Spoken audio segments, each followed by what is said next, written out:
ሰላም ክቡራንና ክቡራት እንኳን ለ2018 ዓመተ ምህረት የትምህርት ዘመን በሰላም አደረሰን። ዛሬ በ2018 ዓመተ ምህረት ወደ ዩኒቨርሲቲያችን ለምትቀላቀሉ ተማሪዎች ስለ ዩኒቨርሲቲው ጠቃሚ መረጃዎችን አካፍላችኋለሁ። በጥሞና እንድትከታተሉኝ ጋብዛለሁ።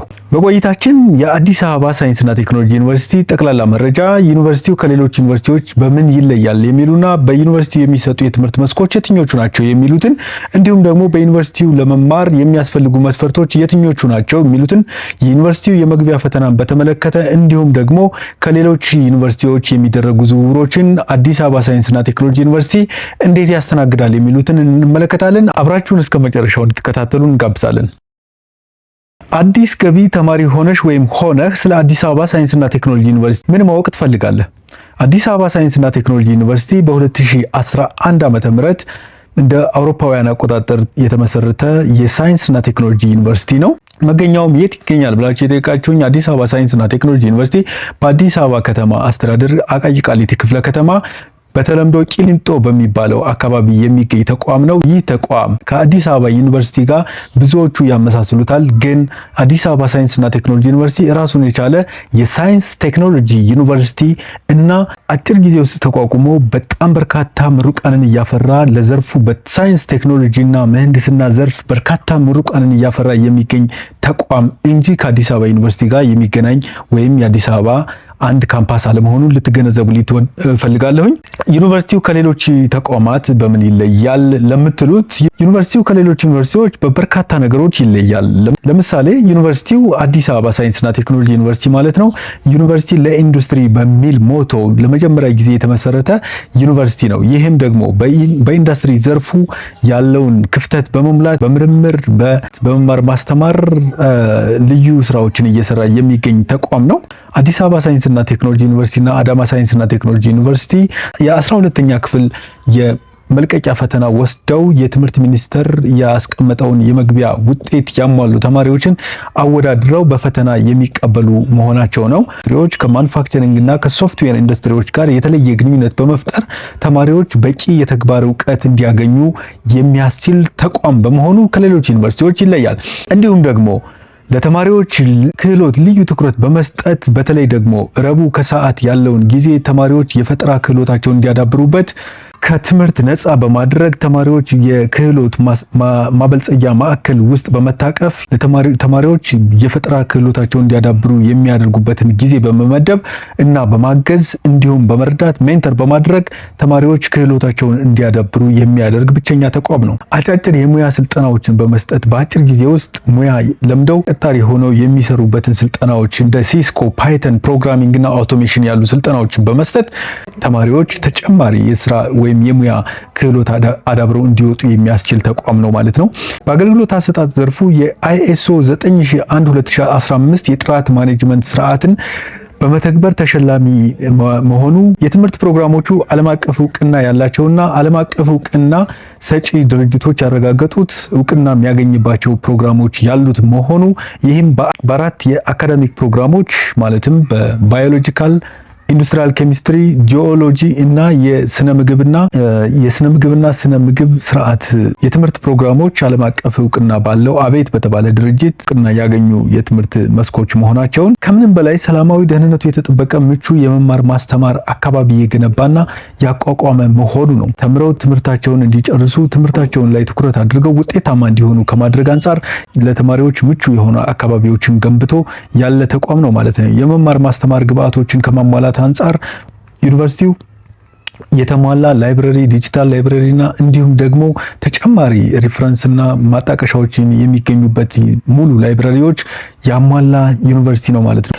በዩኒቨርሲቲው በመጀመሪያ ዲግሪ፣ ሁለተኛና በሶስተኛ ዲግሪ ለሀገራችን እጅግ ጠቃሚ የሆኑ የወቅቱን ዓለም አቀፋዊ እውቀት የዋጁ ትምህርት ክፍሎችን በመክፈት ተማሪዎችን እያስተማረ የሚገኝ ተቋም ነው። በዚህም በመጀመሪያ ዲግሪ ባዮቴክኖሎጂ፣ በኢንዱስትሪያል ኬሚስትሪ፣ ጂኦሎጂ ወይም ስነ ምድር ጥናት እንዲሁም የምግብ ሳይንስና ስነ ምግብ ጥናት ላይ ተማሪዎችን ተቀብሎ ያስተምራል ማለት ነው። እንዲሁም በምህንድስና ዘርፍ በአርኪቴክቸር፣ በኬሚካል ኢንጂነሪንግ፣ ሲቪል ኢንጂነሪንግ፣ ኤሌክትሪካል ኤንድ ኮምፒውተር ኢንጂነሪንግ፣ ኤሌክትሮሜካኒካል ኢንጂነሪንግ፣ ኢንቫይሮንመንታል ኢንጂነሪንግ፣ መካኒካል ኢንጂነሪንግ፣ ሶፍትዌር ኢንጂነሪንግ ማይኒንግ ኢንጂነሪንግ የመሳሰሉ የኢንጂነሪንግ ወይም የምህንድስና የትምህርት መስኮቹን ይሰጣል ማለት ነው። አዲስ አበባ ሳይንስና ቴክኖሎጂ ዩኒቨርሲቲ ውስጥ ገብቶ ለመማር በተለይ ደግሞ የመጀመሪያ ዲግሪ ተማሪዎች ከሆናችሁ፣ የመጀመሪያ አዲስ ገቢ ተማሪዎች ከሆናችሁ አዲስ አበባ ሳይንስና ቴክኖሎጂ ዩኒቨርሲቲ ከሌሎች ዩኒቨርሲቲዎች የሚለይበት አንደኛው ፈትኖ በመቀበሉ ነው።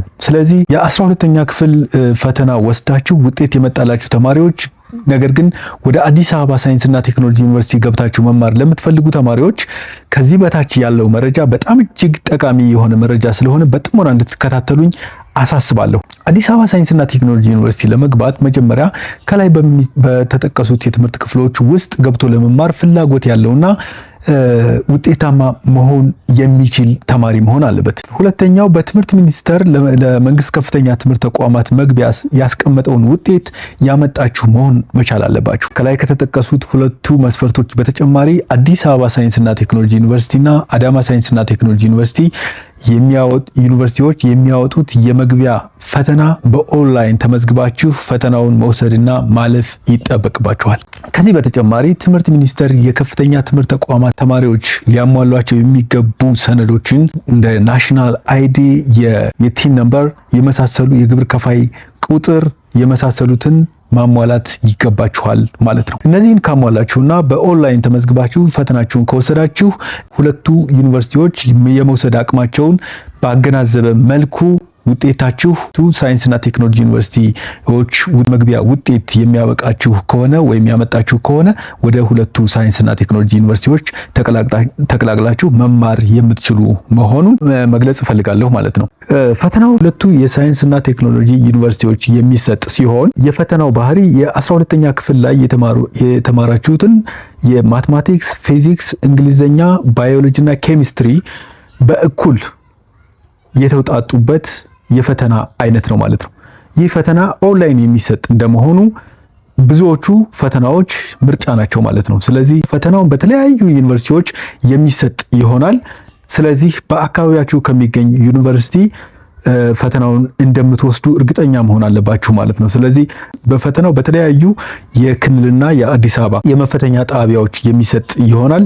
ስለዚህ በዩኒቨርሲቲዎች ኦፊሻል ፌስቡክ እና ቴሌግራም ቻናል እንዲሁም ዌብሳይት ላይ ይለቀቃል። ይህን ማስታወቂያ ተከታትላችሁ ተመዝግባችሁ ፈተናውን ማለፍ ይጠበቅባቸዋል ማለት ነው። ፈተናውን ያላለፉ ተማሪዎች ግን ትምህርት ሚኒስቴር በሚመድባቸው ዩኒቨርሲቲዎች የሚማሩ ይሆናል ማለት ነው። በኤክስቴንሽን መርሃ ግብር መማር እንፈልጋለን ወይም ደግሞ ቅዳሜና እሁድ መማር እንፈልጋለን ብላችሁ ለጠየቃችሁ ተማሪዎች ዩኒቨርሲቲው የተለያዩ ፕሮግራሞችን በቅዳሜና እሁድ ይሰጣል። በቅዳሜና እሁድ ለምትወስዱ ተማሪዎች ግን ሙሉ ክፍያውን ከፍላችሁ ነው የምትማሩት ማለት ነው። በግል ነው የምትማሩት ማለት ነው። ስለዚህ አዲስ አበባ ሳይንስና ቴክኖሎጂ ዩኒቨርሲቲ የሚያወጣቸው ማስታወቂያዎች አሉ። በነዛ ፕሮግራሞች ተመዝግባችሁ ትምህርታችሁን መከታተል ትችላላችሁ ማለት ነው። ስለዚህ አዲስ አበባ ሳይንስና ቴክኖሎጂ ዩኒቨርሲቲ ከሌላ ዩኒቨርሲቲዎች ዝውውር ይቀበላሉ ወይ ብላችሁ ለጠየቃችሁኝ እንግዲህ ከላይ እንደገለጽኩትኝ አዲስ አበባ ሳይንስና ቴክኖሎጂ ዩኒቨርሲቲና አዳማ ሳይንስና ቴክኖሎጂ ዩኒቨርሲቲ ሁለቱ የሳይንስና ቴክኖሎጂ ዩኒቨርሲቲዎች ከመጀመሪያው ጀምሮ ፈትነው የሚቀበሉ እንደመሆናቸው ከሌሎች ዩኒቨርሲቲዎች ዝውውር አይቀበሉም፣ ተማሪዎችን ዝውውር አይቀበሉም። ነገር ግን በጣም ክሪቲካል በሆነ መንገድ የዩኒቨርሲቲውን ከፍተኛ አመራሮች አሳምኖ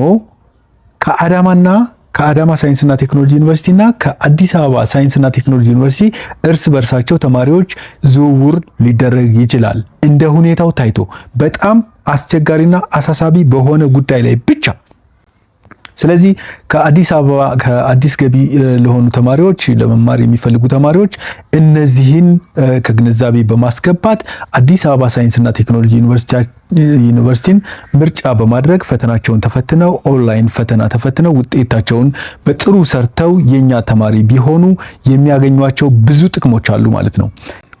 በመሆኑም አዲስ አበባ ሳይንስና ቴክኖሎጂ ዩኒቨርሲቲ ምርጫችሁ አድርጋችሁ በ2018 ዓመተ ምህረት ትምህርታችሁን ለመከታተል ለምትፈልጉ ተማሪዎች መልካም የፈተና ጊዜና መልካም እድል እየተመኘሁኝ አዳዲስ መረጃዎች በሚኖሩበት ሰዓት ስለ ዩኒቨርሲቲው ስለ ፈተና አጠቃላይ ማስታወቂያዎችን ወይም ቀጣይ የዝርዝር መረጃዎችን ማግኘት ለምትፈልጉ በዌብሳይት www.astu.edu.et ወይም በፌስቡክ አዲስ አበባ ሳይንስ ኤንድ ቴክኖሎጂ ዩኒቨርሲቲ እንዲሁም በቴሌግራም አስቱ ኦፊሻል በማለት ገብታችሁ መረጃዎችን የምትከታተሉ መሆኑን እገልጻለሁኝ። አመሰግናለሁ። መልካም እድል፣ መልካም የትምህርት ዘመን እንዲሆንላችሁ እመኛለሁ። አዲስ አበባ ሳይንስና ቴክኖሎጂ ዩኒቨርሲቲ ለኢንዱስትሪ